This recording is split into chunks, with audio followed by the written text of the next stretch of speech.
분황사에 왔습니다.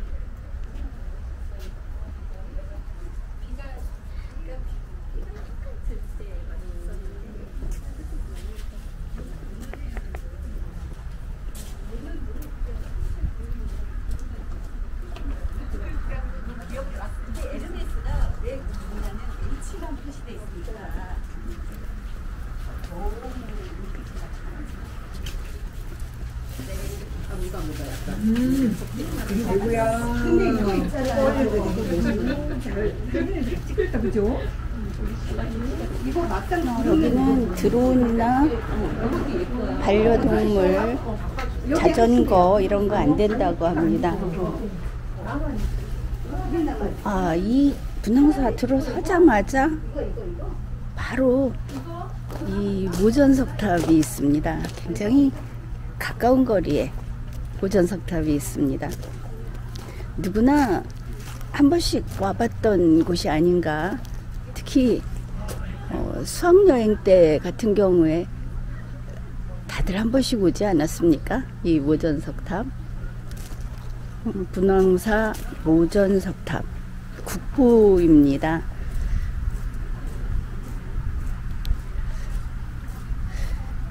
이거 보면은 볼 때마다 이 분황사 모전석탑 이렇게 돼 있는데, 분황이라고 하는 것이 이제 향기롭다는 뜻과 황제라는 뜻이 있는 글자고, 모전석탑 그랬는데 다들 이것을 표현하기 어려워하죠. 석탑인데 모전석탑이다 이렇게 이야기를 하는데, 간단히 정리하면 이렇게 보면 될 것 같습니다. 석탑인데 모전이라는 것은 따라하다, 닮다, 전은 벽돌, 그래서 벽돌을 닮은 돌로 쌓은 탑, 이러면 좀 쉽겠죠. 모전석탑 말이 꼭 남의 나라 말 같은데 뜻풀이하기는 훨씬 쉽습니다. 바로 앞에 있는 이 동물이 사자라고 하지 않습니까? 사자, 또 뭐 다른 동물들. 그런데 이게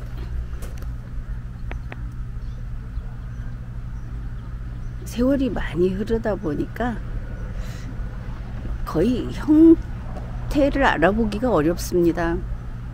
얼핏 보기에는 목 부분을 이렇게 보면은 우리가 흔히 동네 교량 같은 데 서 있는 그 해태, 또 무슨 그 비슷한 것, 그걸 닮았다 싶기도 하고 그렇습니다. 여기를 이렇게 쭉 보자니까 처음 들어왔을 때 이거 굉장히 문에서 가깝고 또 전체적으로 참 작다 이런 생각도 들고, 뭐 가을에 분황사 이렇게 오는 것은 좀 기대를 많이 하고 마음이 좀 뛰고 하는 그런 일인데, 한편으로도 또 이렇게 보면 생각했던 대로 역시 그렇습니다.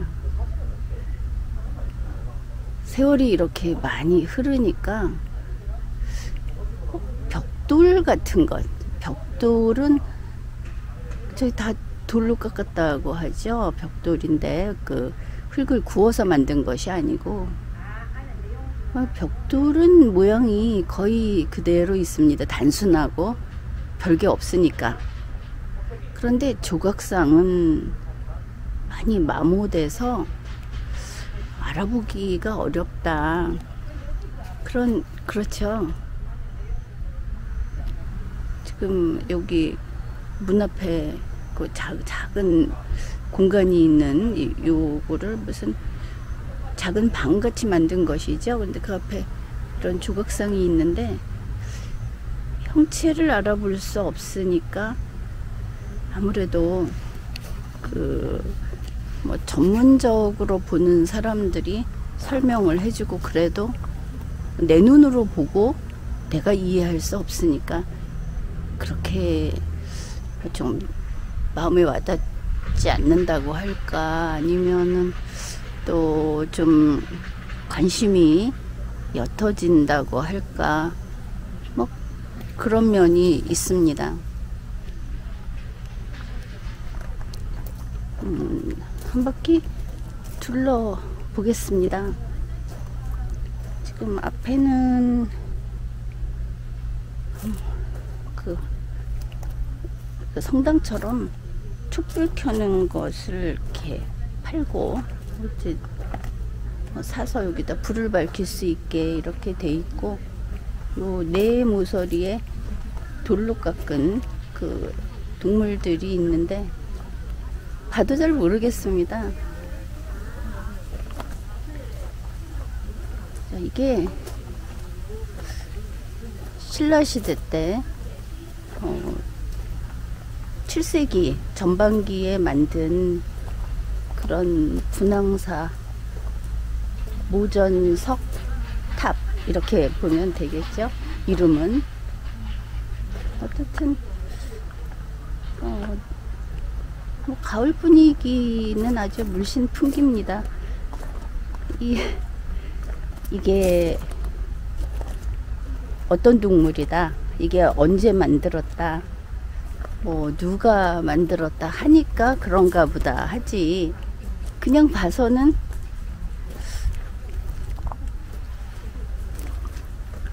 보고서 아, 저거는 이런 모습이구나, 이거를 새겨놓은 것이 아주 인상적이다, 그런 건 별로 보이지 않죠.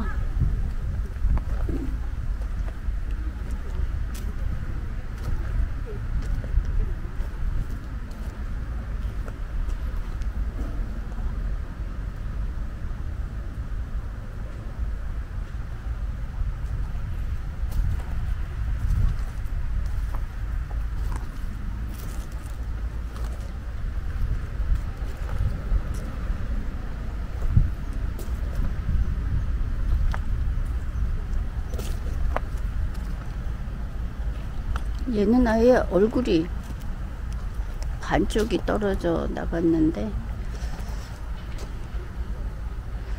아무튼 저 벽돌도 1915년 16년 그때 다시 쌓았다고 하긴 하는데, 이 돌로 만든 조각상은 유독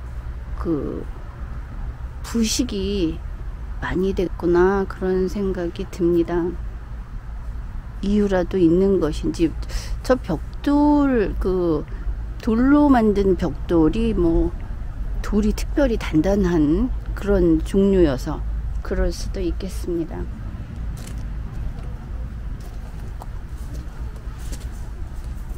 다들 여기 오면은 저 부분을 크게 찍어 가지고, 그래서 이게 국보다 이렇게 올리는데, 본인이 와서 보면은 그 자체가 뭐 이래서 웅장하고 이래서 역사를 느끼고 하는 그런 게 사람마다 다르지 않겠습니까?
벌써 10월 하순이라고 낙엽이 툭툭 떨어지고.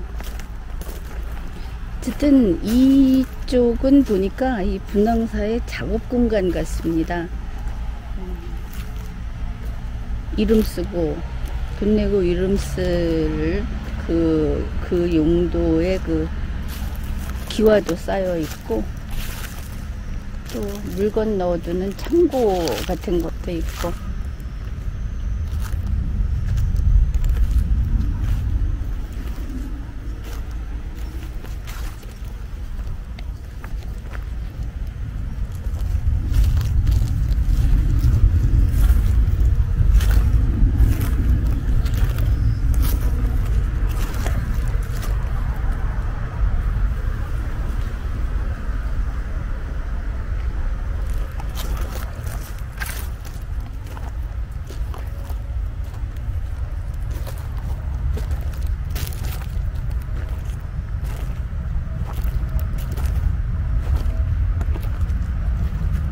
오늘도 전투기 소리가 살짝 들립니다.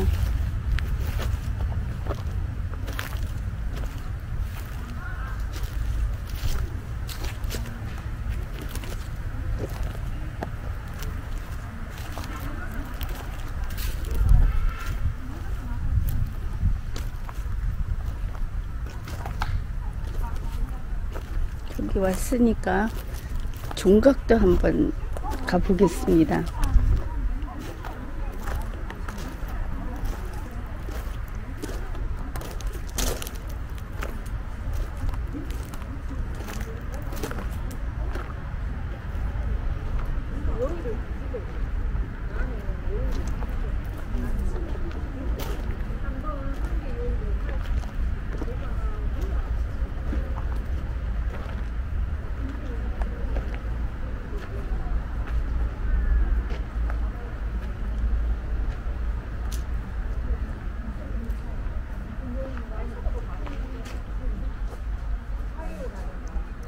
대종각 그랬는데, 이 집은 자그마합니다. 그런데 절에서 승려들을 위해서 하는 것이 아니고 그 운영하는, 경영하는 그런 종인 것을 알 수 있습니다.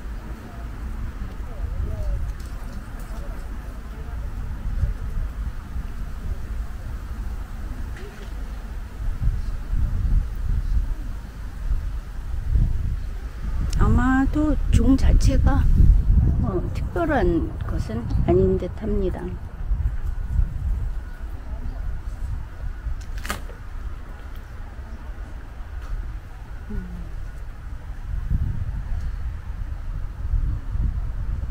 이 종도 문화재인가 싶죠. 문화재 지킴이라고 하니까. 그런데 문화재도 종이니까 그 종을 치는 것이 종의 용도에 맞게 문화재를 보존하는 것이다. 그렇게 볼 수 있겠습니다.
어떻든 아늑해 보입니다.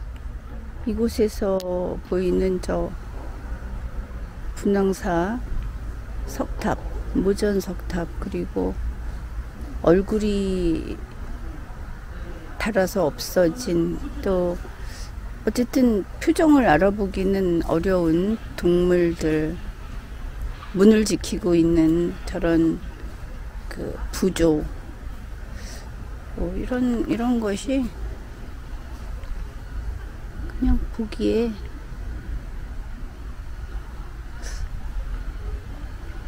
뭔가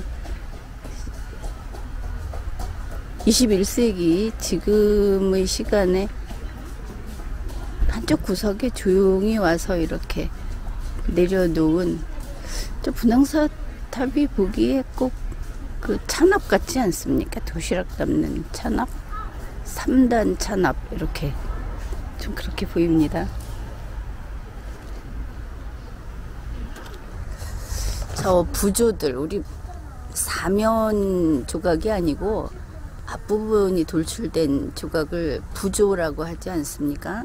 그런데 저 부조가 누가 뭐라고 해도 직접 보니까 잘 알아볼 수가 없습니다. 그게 어떤 모양인지, 그리고 또 불교에서 이렇게 조각을 하는 그 대상들이 어떤 대상이 있는지 이런 걸 아는 전문가도 아니고, 그런데 분황사라는 그 이름이 처음에 그 향기로울 분이라는 글자를 쓴 것, 그 다음에 그 황제라고 하는 황자를 쓴 것, 그것이 좀 독특하죠.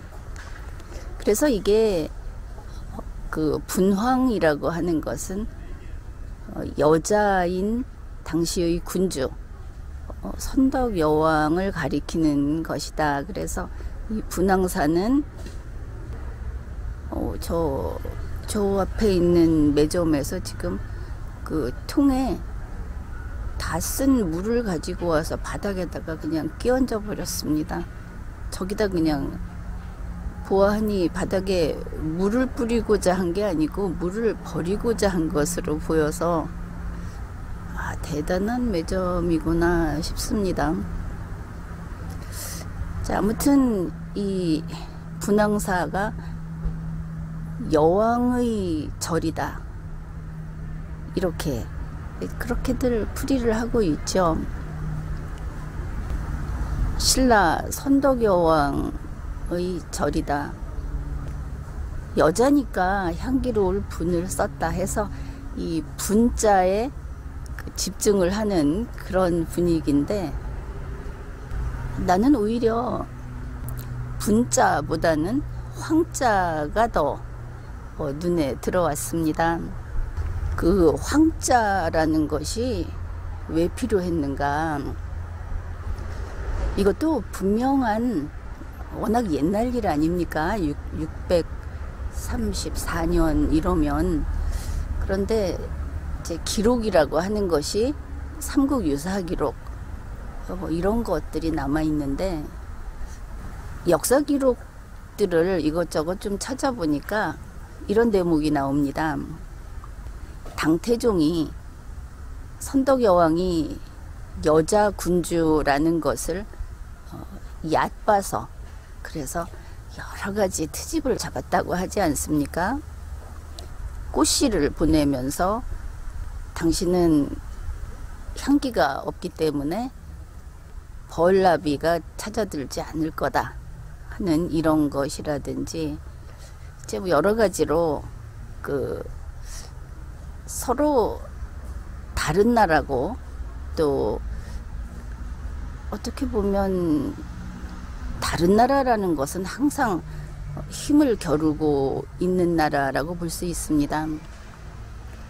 상대가 힘이 약하면 바로 쳐들어가서 점령을 하고 내 왕국으로 만들어야 하는 것이 고대의 법이다, 이렇게 볼 수도 있고, 남과 싸우지 않고 평화롭게 지내는 것이 이상은 아니었다. 고대는 에너지가 넘치는, 그리고 서로 경쟁하고 싸우고 그리고 점령하고 왕국을 넓히고 하는 이런 역동적인 시대였습니다.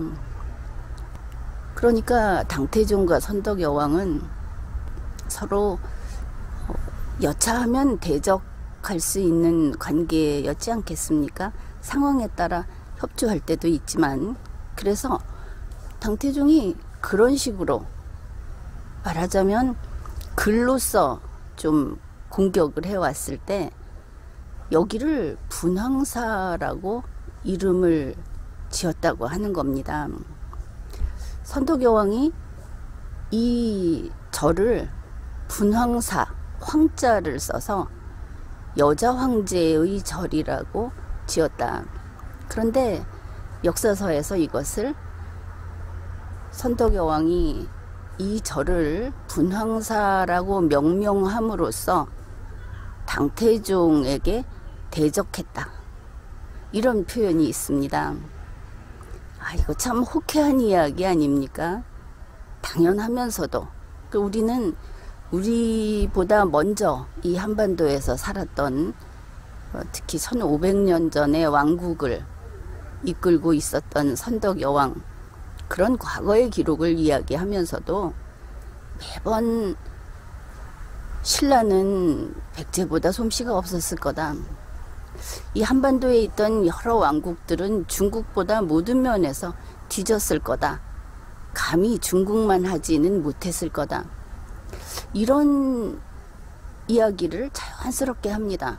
논문에서도 그렇고 스스로 어떤 설명을 하는 전문가들도 그것을 베이스로, 그것을 바탕으로 삼아서 판단을 하고 설명을 하고 자기 주장을 펼치는 겁니다. 그런데 우리 생각을 해봅시다. 그 출발이 잘못된 것이 아닌가.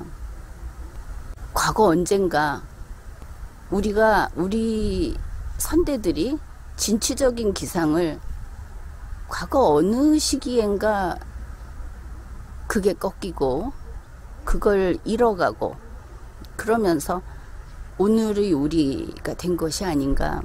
어째서 겨뤄보지도 않고 사실을 확인하지도 않고 우리는 중국만 못할 것이다. 이 한반도에 있던 왕국들은 항상 중국의 속국으로서 중국을 받들면서 이렇게 살았을 것이다. 어째서 이런 생각을 하는 것일까? 그런 이야기를 우리가 이제는 해야 하겠습니다. 몇 차례 말을 했듯이 21세기 시진핑이 태평양의 작은 섬나라, 그 섬나라를 찾아갑니다.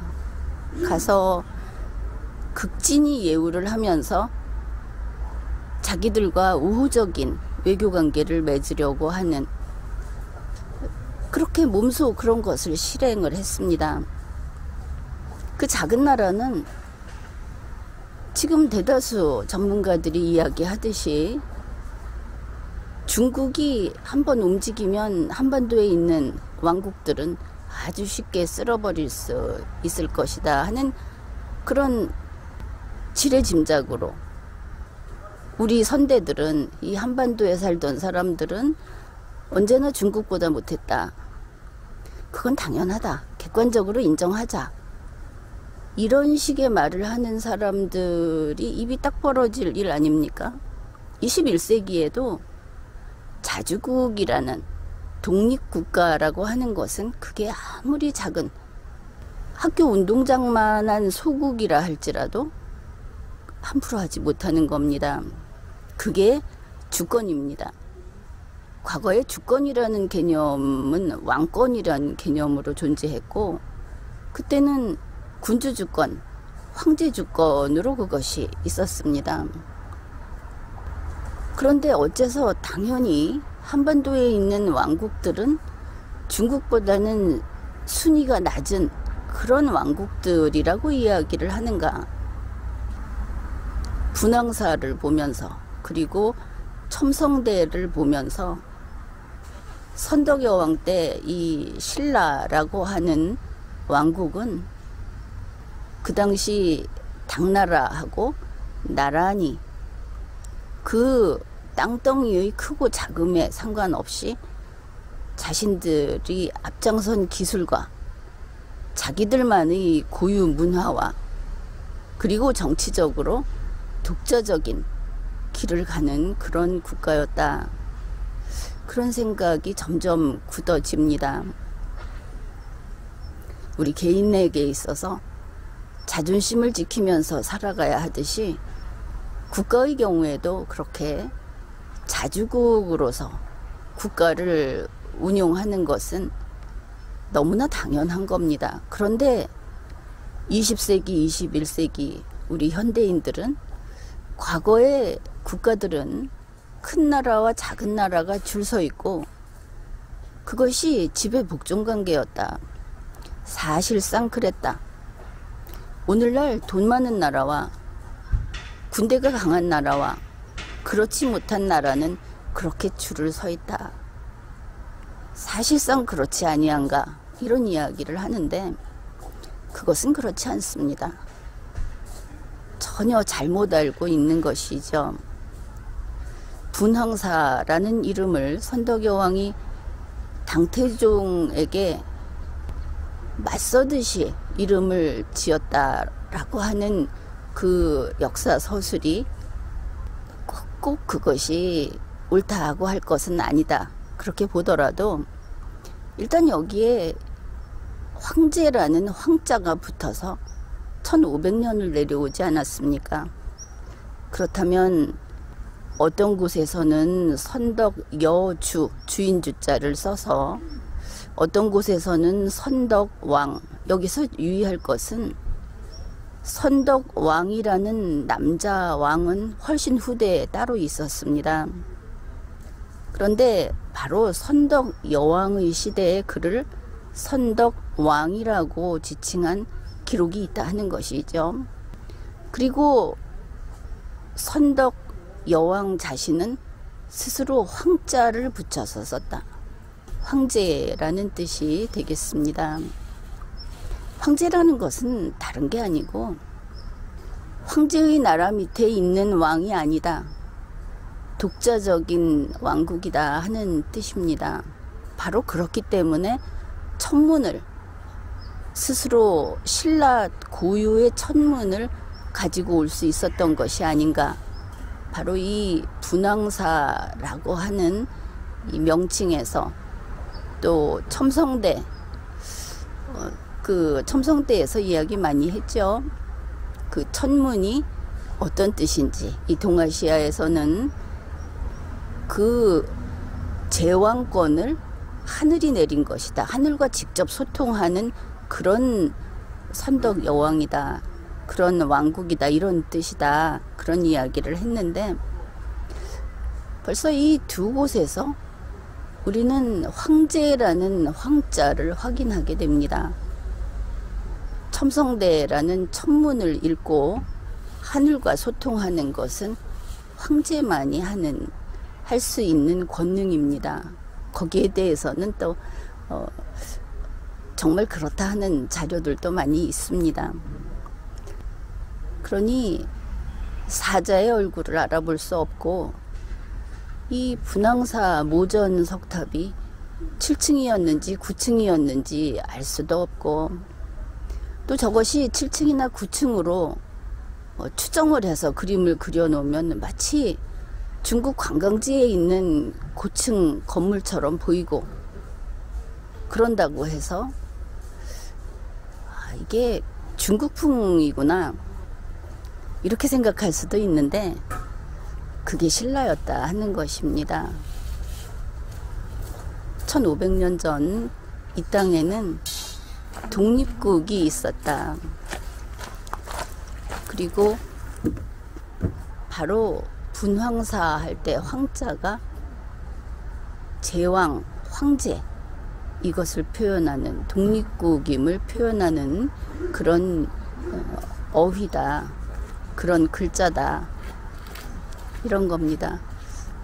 그저 아무것도 없는 보면은 곳곳에 지금은 돈이 중요한 시대니까 어디서든 돈 달라 하는 그런 표찰이 붙어 있고, 장사하는 사람들이 득세하고 사람들은 그저 휙 둘러보고 사진 찍고 가는데, 여기서 사진 찍은 것이 그렇게 돋보일 것도 없고, 그래서 그런지 이곳은 관광객도 그다지 많이 보이지를 않습니다. 그러나 이곳에 앉아서 우리는 어깨를 펴고, 그리고 다시 그 기상을, 세상 두려운 줄 모르는 기상을 다시 찾아야 할 때다, 그런 생각을 합니다.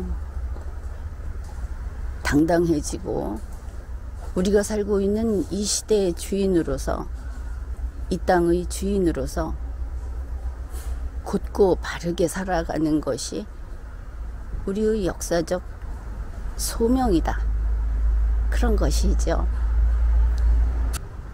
지금까지 리걸마인드 연구소였습니다.